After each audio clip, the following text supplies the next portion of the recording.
Good afternoon, this is Michael Love and Freedom. I want to come on here real quick just to answer a few questions that were left behind in my email. And the first question I had was that someone was asking about traveling to Mexico, into Tijuana, Mexico from San Diego area. And they was asking me, do they need their passport or would they be okay with just a driver license?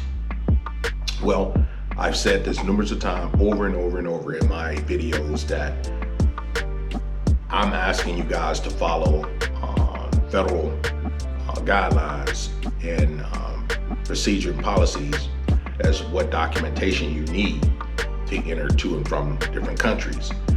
And I can only clearly state something that I have experienced or other people that I know closely that has experienced it.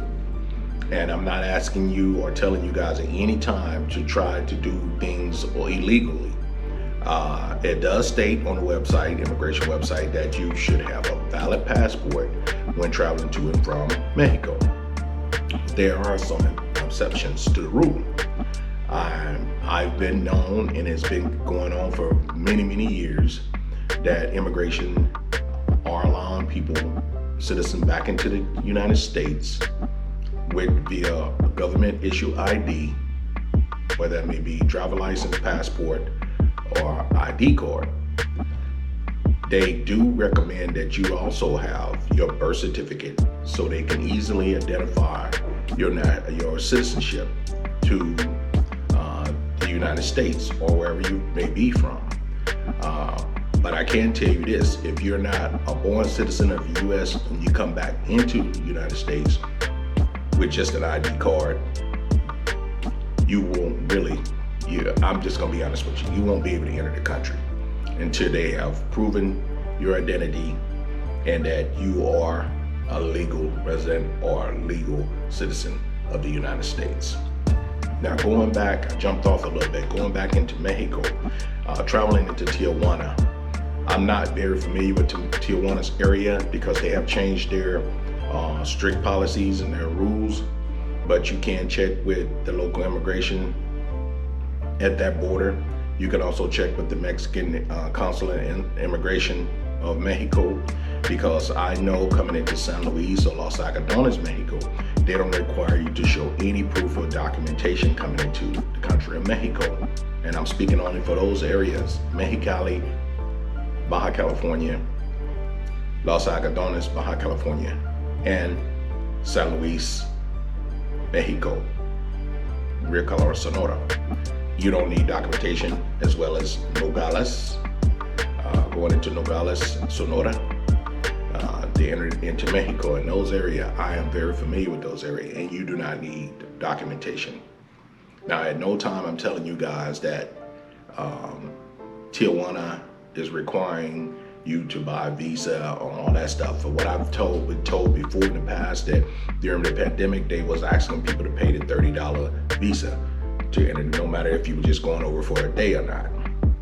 But Mexico and San Luis is totally different. They don't even ask you, they don't even speak to you when you come in. If you're walking across, if you're driving across, you may get sent to secondary to check your vehicle. But like I said, each situation is different. Each person is different. So don't take my word on that. I just ask you to follow whatever rules, laws that's implemented, and enjoy your trip. Also, that was a question asked about living in San Luis right now. How is the places cheap to rent? Well, to answer that question, frankly, no, it's not cheap. Especially right now, it's coming up time for the winter visitors to come over in California to live. Rent is very expensive in Mexico right now, in San Luis, just as much as it is in Yuma, Arizona areas, or Somerton or San Luis, Arizona. You will have a very hard time finding a place of residence right now to rent, due to the fact of farm workers, the seasonal workers coming around, and a lot of people migrating from California moving to the area. But it's definitely not cheap. You get a small little, like the size of a studio in Mexico right now, probably run you close to about $500, which that's very expensive for Mexico. I remember back years ago, you could pay $100 and live in one of those little places. So it's definitely not cheap.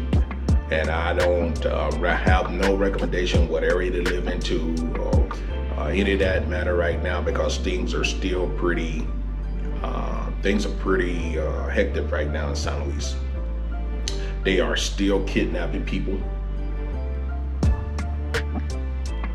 They're still kidnapping people. So just to let you know, if you have no business and it's not an emergency business to visit San Luis, Mexico right now, I advise you to stay put until things die down. And it don't look like things gonna die down no time soon. So I suggest you guys, girls, just stay put and wait on another opportunity to visit and hang out and do whatever it is that you're trying to do, because there are a lot of shooting during the daytime, not only at nighttime. There's a lot of kidnapping going on. We see in the United States there's kidnapping going on as well.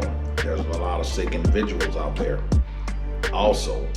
But in Mexico, it's kidnapping for a different reason. They are kidnapping people, especially you American citizen, and they see you and they think you may have money, they're gonna kidnap you for ransom. So just to let you know, if you don't have any business that's not an emergency business or something that you need to address with your family, I advise you not to be traveling to San Luis, Mexico right now. And yes, Algodones is still probably one of the safest place to visit in Mexico, especially in this area, because of the tourism there. They really don't have much crime going on there. So because they solely depend on the tourism to fund their, I want to say, they depend on tourism to survive, point blank. And they don't want to mess up their bread and butter there. I'm not telling you to run over there and it's perfectly safe, but there's nowhere safe in the world, but it's a little bit safer than other places that I've experienced or have lived in Mexico.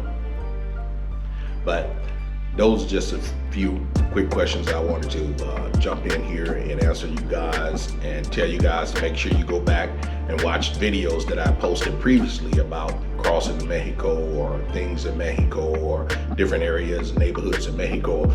I challenge you guys to go back and watch some of those old videos so you don't repeat asking the same questions over and over. But if there's any other questions or comments for me, please drop them below in the comment section. And if it's your first time visiting the channel, make sure you like, share, and subscribe to the channel. Click that bell so you'll be notified every time I go live or post a new video. I appreciate all the new subscribers as well. We're still growing, and let's continue to grow. But